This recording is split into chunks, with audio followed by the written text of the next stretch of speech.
Seja bem-vindo ao Advogado do Diabo, a Justiça e os Números. Eu sou a Diana Ramos, diretora do Jornal Negócios, e o Advogado do Diabo é Luís Miguel Henrique. Olá, Miguel, bem-vindo mais esta Obrigado. semana. Uma semana em que olhamos para a administração pública e para a necessidade de alterar ou não o atual paradigma. Está a administração pública parada no tempo? Tem-se adaptado aos novos desafios económicos e sociais? É uma das questões que queremos aqui desenvolver. E qual é que é o papel que esta tem no desenvolvimento económico e social do país? Para nos ajudar nesta discussão, temos connosco hoje Pedro Janeiro, Senior Manager Strategy and Consulting da Accenture. Pedro, bem-vindo. É um gosto tê-lo aqui hoje connosco e obrigada por ter aceitado este desafio de estar no Advogado do Diabo. Porquê é que é tão difícil falar da administração pública e introduzir mudanças na administração pública? Primeiro que tudo, obrigado Diana, obrigado Miguel pelo convite. Porquê é que é tão difícil? Eu começo, se calhar, por destacar 5 principais razões. A primeira tem logo que ver com aquilo que é a arquitetura ou o framework legal da administração pública. Apenas alguns números para percebermos a elevada complexidade do que é a administração pública e os seus subsetores em Portugal. Portanto, sabemos que a administração pública emprega muitas pessoas, são cerca de 750 mil colaboradores em Portugal. Mas depois a administração pública divide-se em diferentes camadas. São 3, pelo menos. Temos a Administração Central do Estado, com cerca de 550 mil trabalhadores, a Administração Regional. Portanto, são os organismos centrais da Administração Central, os organismos da administração local, que depois também, hoje em dia, ganharam mais dimensão com a transferência de competências, por exemplo? Sim, claro que sim. A Administração Regional com cerca de 40 mil, a Administração Local com cerca de 140 mil, e depois ainda temos os fundos da Segurança Social com cerca de 10.500 colaboradores. Portanto, este universo é um universo bastante complexo. E isto é o que faz, em termos de administração pública, aquilo que é o seu core central em termos de entidades centrais, regionais e locais. Depois ainda existem as sociedades não financeiras públicas e as sociedades financeiras públicas. E o emprego nestes setores é, de facto, também um emprego com um número bastante avultado. São cerca de 50 mil pessoas aqui a trabalhar também nas entidades empresariais ligadas à administração pública. Portanto, este número é um número bastante avultado e mostra aquilo que é a complexidade da gestão da máquina do Estado. Já agora, mais alguns números só para percebermos o quanto grande é esta máquina da administração pública. Portanto, nós sabemos pelo Orçamento de Estado para 25 que temos um orçamento com receitas em cerca de 134 mil milhões de euros e despesas em cerca de 133 mil milhões. Isto é 45% do nosso PIB. 45% do nosso PIB afeta a receita e despesa, afeta as administrações públicas. Temos um governo atual também com um primeiro-ministro, 17 ministros, 41 secretários de Estado, que eles têm a responsabilidade de governar quase 4.500 entidades da administração pública, isto são números do Banco de Portugal de dezembro de 24, e cerca de 317 empresas públicas nestes diferentes níveis central, regional e local.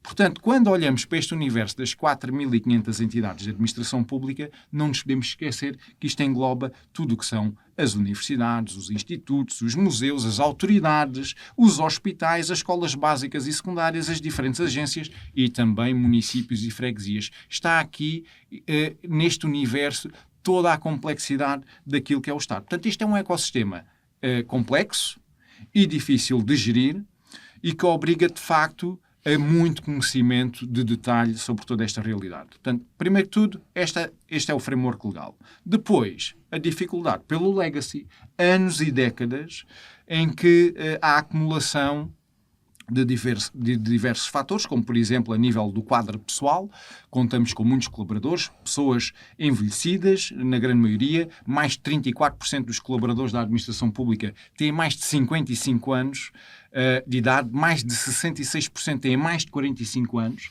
portanto, isto dá uma idade média de cerca de 48 anos e meio por colaborador público em Portugal, mas são pessoas com muita experiência. Os processos, isto também é o legacy, portanto, há operações, legislação, cultura de trabalho, de facto, que já vem de há muitos anos para cá, E também a parte da tecnologia, portanto, o stack tecnológico da administração pública é muito diverso, muito fragmentado, e isto são questões de legacy onde às vezes é difícil introduzir mudança. Já vamos com mais detalhe a alguns desses números. Deixa-me só ir aqui ao Miguel, porque de facto aqui números que mostram com exatidão aquilo que é o Estado. Miguel, é uma máquina muito pesada, estes números mostram isso?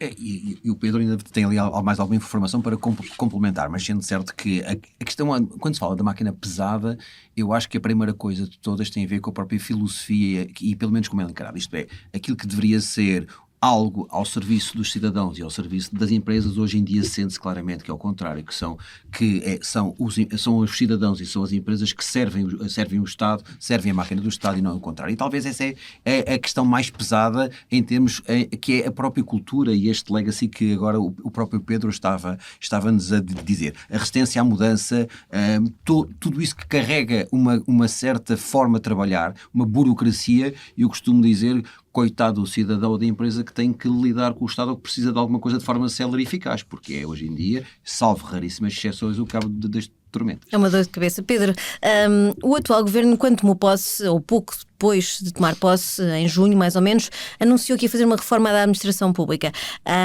E depois de um Conselho de Ministros explicou que essa reforma atuava em 6 eixos fundamentais. Juntar fisicamente o governo, uma coisa que já aconteceu, e uma série de entidades, concentrar serviços comuns, reforçar o planeamento e avaliação, fortalecer os serviços jurídicos do Estado, promover a coordenação na administração pública e promover o atendimento presencial aos portugueses. Isto é uma reforma da administração pública. Depois de tudo o que apresentou aqui de números e de dificuldades, isto é reformar a administração pública ou é melhorar um pouco aquilo que são os serviços da administração pública? Sem dúvida que é um passo em frente, mas há muito por fazer. O universo de entidades públicas é muito grande, é complexo, e esta reforma traz algumas alterações que podem vir a ser importantes até para o futuro. E quais é que destaca? Primeiro que tudo, este é um decreto-lei aprovado ainda no ano 2024, é o número 43B de 2 de julho, traz uma alteração no funcionamento e organização interna da administração pública, e distingue 2 tipos de organismos no Estado. Os organismos de suporte e aquilo que são os organismos de missão. Portanto, aqueles que têm serviço para o cidadão e para as empresas. E é aqui que esta reforma principalmente incide. Porque há muitos organismos de suporte no Estado, leia-se processamento de vencimentos, elaboração de pareceres jurídicos, produção de estatísticas, parte financeira, e isto são organismos que, ao fim e ao cabo, têm que produzir trabalho para o próprio Estado.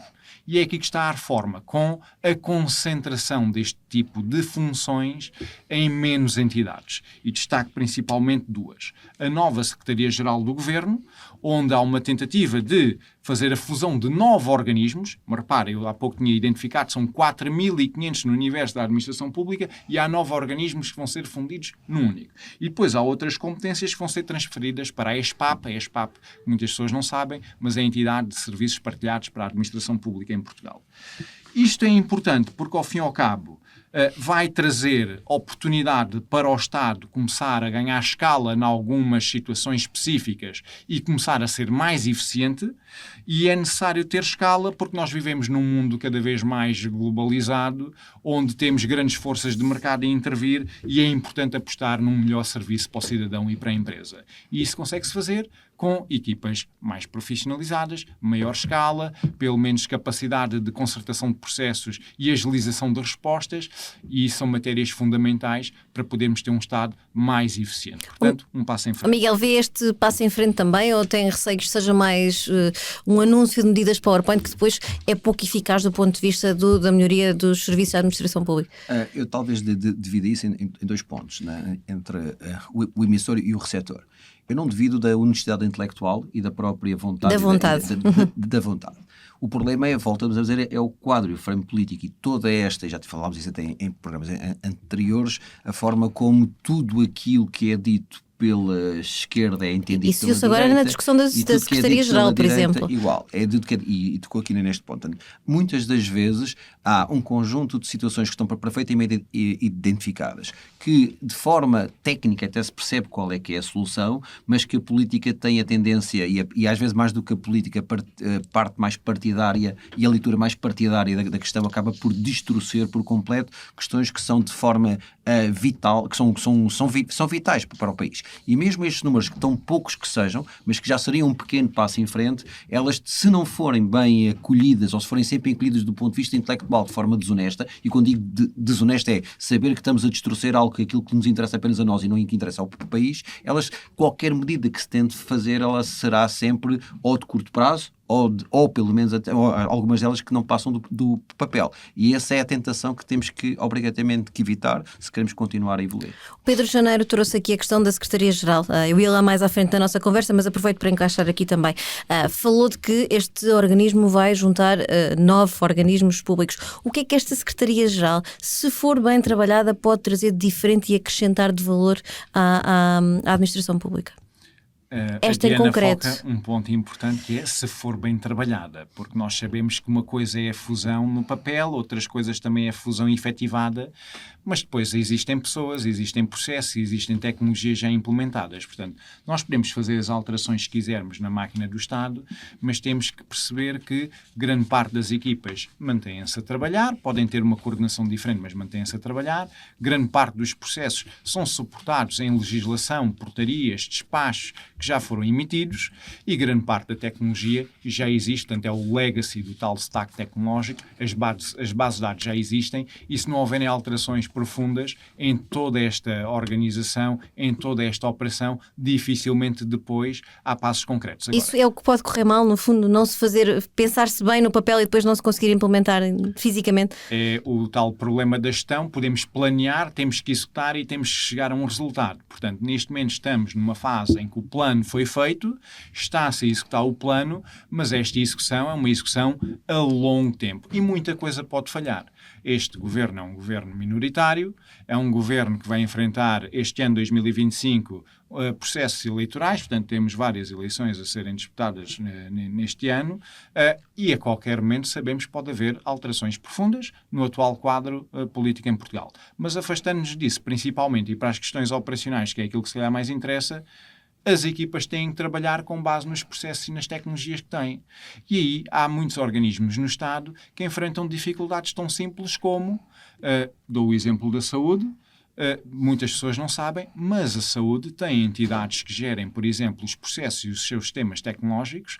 Há uma entidade em específico que é responsável por gerir mais de 80 aplicações informáticas no ecossistema da saúde, onde, por exemplo, e é conhecida a informação pública, há estudos sobre a eficácia dessas aplicações informáticas, até publicados há relativamente pouco tempo por outros meios de comunicação social, que mostram que grande parte dessas aplicações falham, têm problemas, há lentidão de sistemas, há falhas nas aplicações informáticas, há redundância de informação, há reduzida interoperabilidade, há falta de atualização de sistemas. Quando o governo, já o anterior, tinha destacados mais de 300 milhões de euros para investir na modernização tecnológica da saúde. Portanto, há muita coisa que pode falhar a qualquer momento, porque o sistema é muito fragmentado em termos dos processos e das tecnologias de suporte e qualquer coisa pode falhar a qualquer momento, o que condiciona, obviamente, o resultado e a eficácia de qualquer reforma do Estado. Miguel, acredita nesta Secretaria-Geral e no papel que possa vir a ter ou acha que ficou manchada depois da polémica em torno da figura que foi escolhida, do salário, da discussão política que gerou?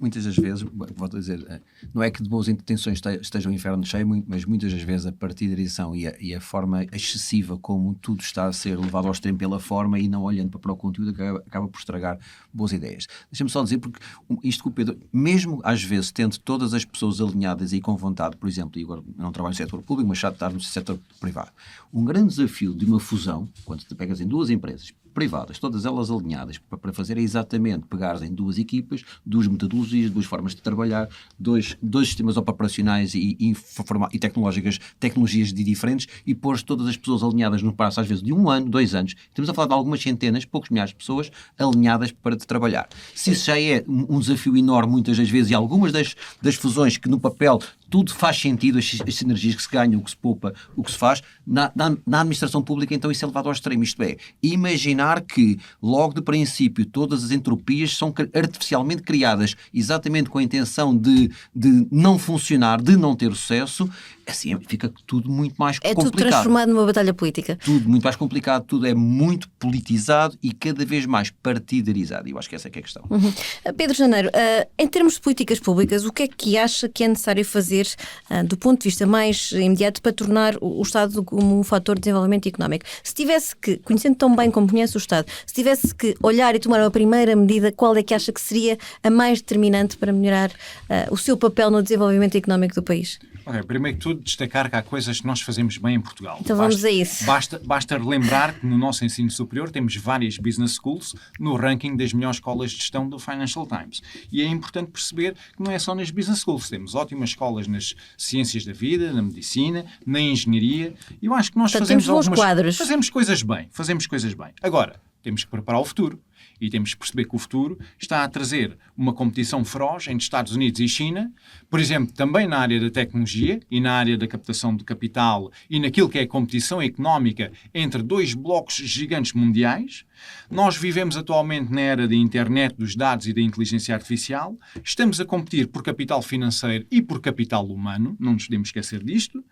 Não nos podemos esquecer que a nossa população está a envelhecer de forma acentuada. E não nos podemos esquecer, com base nisso, também vamos ter menos funcionários públicos no futuro e temos que ser muito mais ágeis na resposta ao cidadão e às empresas. Mas conseguimos, de facto, transformar o Estado de forma a termos menos funcionários públicos e mais tecnologia que permita ter serviço a funcionar melhor? O que é que eu acho que nós precisamos de fazer, agora respondendo à questão da Diana de há pouco? Eu acho que precisamos continuar este caminho de redução, concentração e ganho de escala naquilo que é a gestão dos nossos serviços públicos. Temos muitas entidades, temos que reduzir, temos que concentrar. Acho que é preciso também, numa segunda esfera, simplificar processos de trabalho, digitalizar processos de trabalho e alterar os modelos operativos em conformidade para sermos mais eficientes. Acho que é necessário continuar a investir em quadros mais bem preparados e capacitados e também em melhores remunerações naquilo que é a esfera do público. Eu já vou lá, eu prometo. Leva-nos à motivação dos quadros. É preciso também saber investir melhor em tecnologia. Temos claramente que aproveitar este momento em que se fala tanto de inteligência artificial, de cibersegurança, de interoperabilidade, de dados e de serviços digitais. Com isto é possível fazer uma modernização e acompanhar aquilo que são as tendências societárias e oferecer melhor serviço ao cidadão e às empresas. Bom, Miguel, que áreas é que sente que necessitam de maiores mudanças? E temos forma, de facto, de encolher o Estado? Como propõe o talvez assim, Pedro. De cabeça e por sentir na pele um conjunto de questões, a justiça está numa delas. Eu calculei que seria essa a resposta. Okay? Talvez por sentir um bocadinho mais na pele. Acho que a parte da saúde e da educação, e a educação não tanto esta questão, digamos, daquilo que é o ensino para privado, porque tem uma gestão, o ensino privado, perdão, o ensino superior, que tem realmente, nós temos um conjunto de entidades e organizações que trabalham bem, trabalham muito e trabalham bem, mas naquilo que é na base e naquilo que nomeadamente é o serviço público, a escola pública, eu acho que há muito por evoluir e acho que também a própria carreira docente e a carreira dos professores é algo que neste momento o país não está a entregar aquilo que deveria. Portanto, e há forma aqui de encolhermos o Estado e de conseguirmos concentrar serviços para encolher o Estado? Se houver a vontade, há. Mas o encolher tem que ser um encolher para melhorar quantitativamente e qualitativamente. Eu acho que essa é a parte que, sem querer pôr a minha foice em serra alheia, estava a falar, que é a questão motivacional. Eu conheço alguns funcionários públicos, e não só por professores. Hoje em dia, ser um funcionário público que acorda à segunda-feira, à terça-feira, para ir motivado para o trabalho, não é fácil. A não ser que alguém tenha estado desempregado recentemente e que esteja na sua primeira semana, o primeiro mês de trabalho, eu acho que tudo o resto da máquina não é algo, não é fácil. Pela carga que têm, por aquilo que ouvem de si próprios, porque saberem nomeadamente que muitas vezes não têm capacidade ou não querem, ou não conseguem também eles fazer a satisfação e têm que lidar com a insatisfação do cidadão. Eu acho que toda esta parte motivacional também tem que ser olhada, não apenas para os números e para a quantidade do que se vai reduzir, tem que ser reduzir para melhorar, não apenas aquilo para o cidadão, mas para também quem lá está e quem lá trabalha. Pedro Janeiro, deixe-me ir à questão dos salários, porque é muito fácil falarmos dos salários salários da administração pública, das várias carreiras que se queixam de não ter tido um percurso evolutivo, de não ter evoluído ao longo dos anos, terem estado estagnados, sobretudo no pós-intervenção da Troika. A verdade é que, olhando para os números que apresentou aqui no início, o elevado peso que a estrutura de custos da Administração Central tem naquilo que é um orçamento do Estado, sobretudo os encargos com despesas salariais, leva a que seja difícil também pagar melhores salários no Estado? Ou é possível pagar melhores salários no Estado? Temos de perceber a forma também como um orçamento é feito e aquilo que é a própria dinâmica da economia. Todos os anos, com a evolução da economia, leia-se crescimento, há a possibilidade também de captar mais receita. Havendo a capacidade de captar mais receita, e sabendo também que os funcionários públicos estão cada vez mais envelhecidos e também a reformar-se... A verdade é que as economias não crescem sempre. Também há momentos em que elas encolhem. Claro que sim. Mas é possível em determinados momentos, e nós estamos num momento em que as previsões são de crescimento económico, portanto a economia vai valorizar os seus ativos, é possível captar um pouco mais de receita e com isso fazer aquilo que o governo atual e o anterior estavam a fazer. Mas é despesa permanente que fica. Pontualmente essa despesa. É despesa permanente que fica, mas depois há um efeito cíclico. Ou seja, as pessoas ganham mais, também investem mais na própria economia, porque usufruem dos serviços, dos bens que são produzidos na própria economia. Portanto, este é o efeito cíclico da economia. Vou fazer a pergunta de outra forma. É possível termos menos funcionários no Estado e mais bem pagos? Nós vamos ter necessariamente menos funcionários no Estado, isto é uma tendência, as pessoas estão mais envelhecidas, vão continuar a reformar-se, também não há assim tantas pessoas agora que queiram, nas gerações mais novas, basta perguntar às pessoas mais novas que nós conhecemos, já não é uma carreira que aliciante. Claramente trabalhar no Estado, portanto vamos ter necessariamente menos funcionários no Estado. Agora o Estado tem que se reinventar em termos daquilo que é o perfil do colaborador das administrações públicas e sabemos que há muitas funções técnicas que só o Estado pode assegurar no âmbito do ordenamento do território. É uma função do Estado. É uma função do Estado, das autarquias locais. Só a administração pública, por exemplo, pode trabalhar ali. Ou da segurança alimentar, por exemplo, são matérias que só as administrações públicas podem fazer. E têm que conservar colaboradores bem preparados e bem remunerados para poderem desempenhar com eficácia essas funções. A justiça, que o Miguel há pouco falava, é um outro exemplo. Só o Estado pode assegurar esse papel. Assumir esse papel. E tem que claramente ter pessoas bem preparadas, motivadas e a ganhar bem. Miguel, esta questão dos salários do Estado também é um tema na reforma da administração pública? E voltamos à questão... Como barreira, como dificuldade? Eu acho que se fosse uma equação matemática, nós neste caso temos o resultado da equação, que tem que ser menos a receberem mais, mas não sabemos qual é que é, como é que se vai lá chegar. Isto é, quais é que são as variáveis que são necessárias adicionar ou multiplicar para dar o resultado que todos nós queremos e que sabemos que aquilo tem que acontecer, por tudo aquilo que o Pedro acabou de explicar. Eu acho que esse é o desafio. Não tenho dúvida nenhuma, até porque nós andámos, talvez, acho que sou uma mais velha à mesa, mas mesmo em relação aos meus pais, eu recordo que trabalhar na função pública, de ser funcionário do Estado, no Departamento de Finanças, era um estatuto. Era um estatuto. Hoje em dia, com todo o respeito por quem vive, é quase no final da fila tu vais à universidade e pegas em 100 alunos que sejam finalistas de vários cursos, perguntas quem é que é para trabalhar para o Estado? E eu não vejo ninguém a chegar-se à linha da frente a dar um passo em frente. Os que ficam acabam por ser todos aqueles que ou porque necessitam, querem, o principal ativo que querem, o principal asset é a segurança, e isso mas isso não é o melhor fator motivacional para tu arranjares os melhores quadros. Há essa ambição de querer lá estar e querer fazer bem, porque olha para a carreira e percebe que é aquilo que quer fazer da vida. Tem gosto, que tem vontade. Um desafio como o setor privado. A retenção de talento, mais tarde ou mais cedo, será obrigatoriamente também um desafio da administração pública. E é um desafio para todos, de facto, no atual contexto. Pedro Jandarola, já aqui tocou por alto nesta questão, mas agora queria ir um bocadinho com mais detalhe. Até onde é que pode ir este governo na questão de uma reforma da administração pública? Há desafios, há questões políticas. Até onde é que é possível fazer, de facto, algum tipo de mexidas? É um governo com as limitações que tem, é um governo minoritário, tem que atender àquilo que é os princípios também da governação. O Parlamento, portanto, neste caso a Assembleia da República, necessidade de negociar não também. Suporta também na sua maioria o atual governo, como é óbvio, há necessidade de negociar. Agora, eu acho que há matérias, e mais uma vez na parte tecnológica, onde o governo pode ir um pouco mais além. E eu acho que o governo, com o exemplo do que fez na Secretaria-Geral, na reforma da nova Secretaria-Geral, pode também fazer uma mini-reforma para aquilo que é a governação tecnológica do próprio Estado. Porque isto é mesmo importante. São os nossos dados, que estão em inúmeras bases de dados do Estado. Nós vamos à Segurança Social, temos dados na Segurança Social.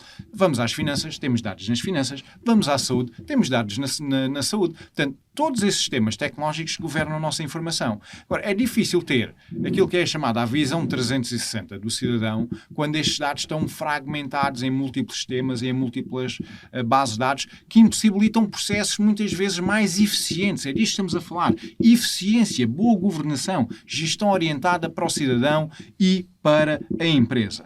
Eu acho que é preciso fazer uma reforma também tecnológica. Acho que é preciso existir um coordenador tecnológico, um líder da função tecnológica no Estado, da mesma forma que pode haver um líder para matérias financeiras, pode haver um líder para questões de recursos humanos, que é o objetivo desta Secretaria-Geral, é concentrar em si alguns temas de suporte ao Governo. A tecnologia dá suporte ao Governo, mas também ao cidadão e às empresas. Era uma espécie de segunda Secretaria-Geral para a área tecnológica. Preciso atacar aí. Não sei se é uma segunda Secretaria-Geral, se é Figura, alguém dentro da imagem. Secretaria-Geral que tenha a coordenação tecnológica dentro do Estado. E acho que é necessário, sim, ter um género também de fundo tecnológico para a modernização, porque os orçamentos da tecnologia estão dispersos por diferentes organismos ou programas orçamentais e isso impossibilita uma visão tecnológica comum. Isso faz com que cada ministério ou cada área governativa desenvolva os sistemas segundo as suas próprias tecnologias, tenha as suas próprias bases de dados, tenha os seus próprios processos de governo e não vale a pena. Vivemos numa era digital. Aí admito que tivéssemos também que mudar a execução orçamental e a lei de execução orçamental.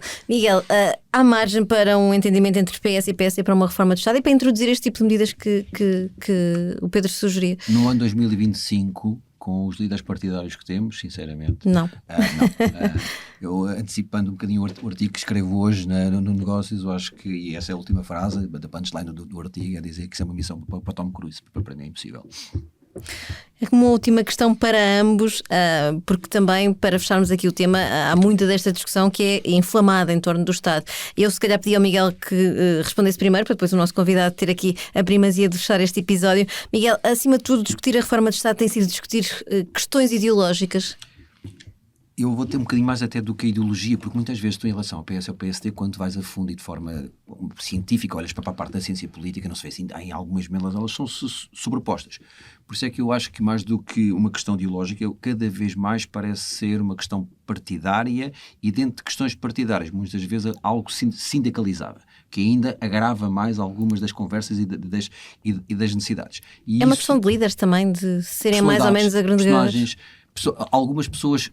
É raro hoje em dia tu encontrares alguém com uma visão de Estado, com uma visão supra-partidária, supra-momentânea, supra-conjuntural, e há muito tempo que o país está carente desse tipo de visão e de personalidades que nos possam ajudar.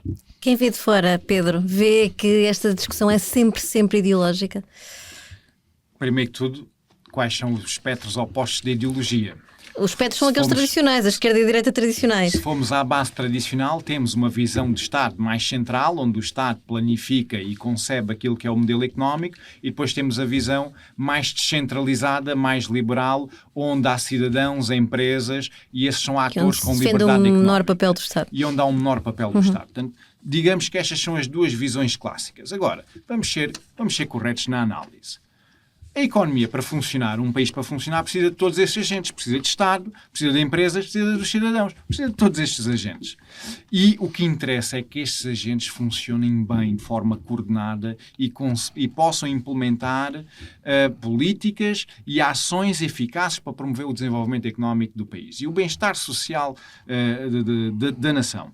Portanto, se estes três ingredientes são necessários, ideologias à parte, o que importa é que isto funcione bem. Porque provavelmente há sempre momentos em que precisamos um pouco mais Estado, quando há, por exemplo, crises, e há momentos em que se calhar precisamos um pouco menos de Estado e mais empresas e cidadãos, principalmente para explorar o potencial do crescimento económico do mercado nos bons tempos. Ideologias à parte, temos aqui um sinal de esperança, pelo menos. Muito bem. Está assim feita a análise desta semana de Olhos Postos na reforma do Estado e da Administração Pública. Obrigada, Pedro Janeiro, por se ter juntado a nós no Advogado Diabo. Luís Miguel Henrique, obrigada também a si por mais esta análise. Assim que nos acompanha, até breve.